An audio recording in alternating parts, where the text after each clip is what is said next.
Halo semua, salam bahasa dan sastra Indonesia.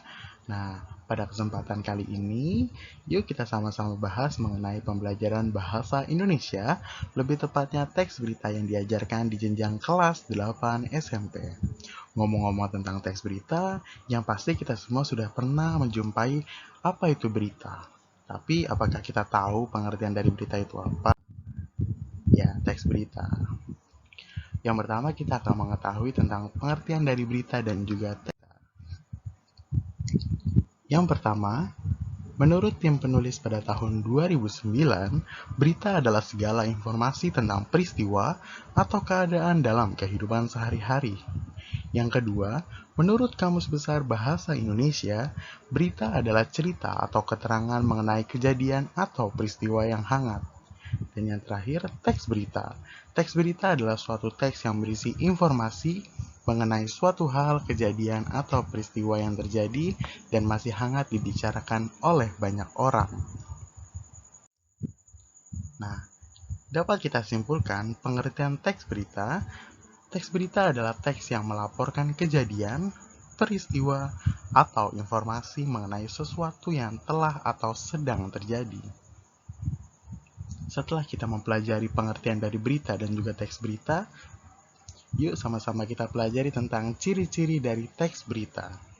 Yang pertama, ada menarik, terkini atau aktual, dipercaya atau faktual, diterima di masyarakat, jelas, kalimatnya sederhana, dan yang terakhir segera disampaikan. Yang pertama adalah menarik.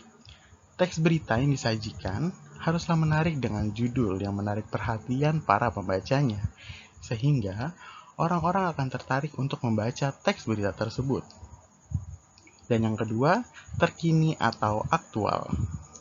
Suatu teks berita yang harus merupakan peristiwa yang masih hangat atau baru, sehingga masih ramai menjadi dibicarakan oleh banyak orang. Yang ketiga, dapat dipercaya atau faktual. Teks berita harus berisi fakta atau peristiwa nyata. Bila kejadian yang disampaikan bukan fakta, maka kejadian tersebut tidak dapat disebut sebagai berita. Yang keempat, diterima di masyarakat. Teks berita haruslah seimbang atau berimbang. Maksudnya, teks tersebut tidak boleh memihak kepada siapapun, sehingga berita tersebut dapat diterima oleh masyarakat luas. Yang kelima, jelas. Teks berita yang disampaikan secara jelas dan mendetail sehingga pembaca berita mendapatkan informasi yang utuh dan tidak setengah-setengah. Selanjutnya, kalimat yang sederhana. Kalimat dalam teks berita haruslah sederhana, tidak banyak basa-basi, karena tujuan dari teks berita adalah untuk menyampaikan informasi atau fakta, bukan sebuah karangan fiksi. Dan yang terakhir, segera disampaikan. Berita disampaikan dengan segera, tidak menunggu terlalu lama. Tentu saja, setelah kebenaran dari berita tersebut sudah dipastikan, berita tersebut harus segera dipublikasikan. Karena jika tidak, berita tersebut akan basi dan kurang mendapat perhatian dari masyarakat. Contoh dari teks berita adalah sebanyak 549 pemilih di TPS 3 di salah satu kelurahan di Kecamatan Poso, Kota Utara, memilih ulang. Nah, setelah tadi kita mempelajari tentang pengertian berita dan juga teks berita, ciri-ciri teks berita, sekarang kita akan mempelajari tentang jenis-jenis berita. Yang pertama, ada berita langsung. Berita langsung adalah jenis berita yang biasanya ditulis secara to the point, lugas, dan ringkas, serta berisi informasi tentang peristiwa terkini, terbaru, atau aktual, terhangat, dan juga menarik. Jenis berita inilah yang biasanya kita temui pada halaman depan dari koran ataupun surat kabar yang ada di sekeliling kita. Yang kedua, ada berita pendapat atau opini. Berita pendapat atau opini yang berisikan laporan pandangan seseorang mengenai suatu hal, ide, pemikiran ataupun komentar terhadap sesuatu yang penting.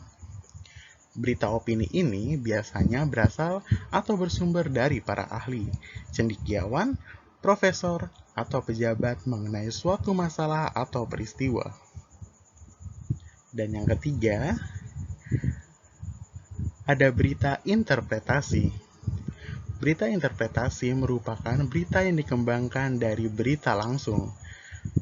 Yang dikembangkan di sini maksudnya adalah dengan adanya penambahan informasi latar belakang, wawancara dengan berbagai sumber dan pengamat, serta menambah data-data terkait sehingga dapat menghasilkan berita baru yang lebih detail dan lebih lengkap. Selanjutnya ada berita mendalam. Maksudnya adalah berita yang dikembangkan dengan pendalaman hal-hal yang ada di bawah suatu permukaan. Unsur berita yang ditekankan adalah mengapa, seperti mengapa suatu peristiwa itu bisa terjadi. Yang kedua, bagaimana. Bagaimana peristiwa itu bisa terjadi dan bagaimana dampaknya.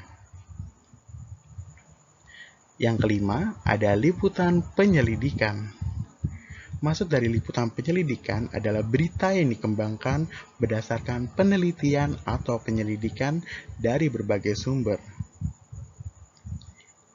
Selanjutnya, ada teks membanggakan atau berita membanggakan.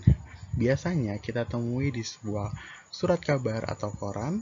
Suatu teks ini adalah berita yang berisi informasi mengenai hasil prestasi yang didapatkan oleh seseorang. Dan yang terakhir ada berita motivasi. Berita memotivasi adalah teks yang berisi mengenai dorongan untuk pembaca agar bersemangat menjadi lebih baik lagi. Dan yang terakhir ada unsur-unsur teks berita. Proses penyajian berita biasanya berpedoman pada rumus Adik-Simba. Apakah Adik-Simba itu? Adik-Simba merupakan akronim yang memuat 6 pertanyaan yang membentuk terciptanya sebuah berita. Pertanyaan-pertanyaan dasar tersebut yaitu apa, di mana, kapan, siapa, mengapa, dan bagaimana. Contoh dari apa adalah peristiwa apa yang diberitakan. Contoh dari di mana peristiwa itu terjadi. Contoh dari kapan peristiwa tersebut terjadi.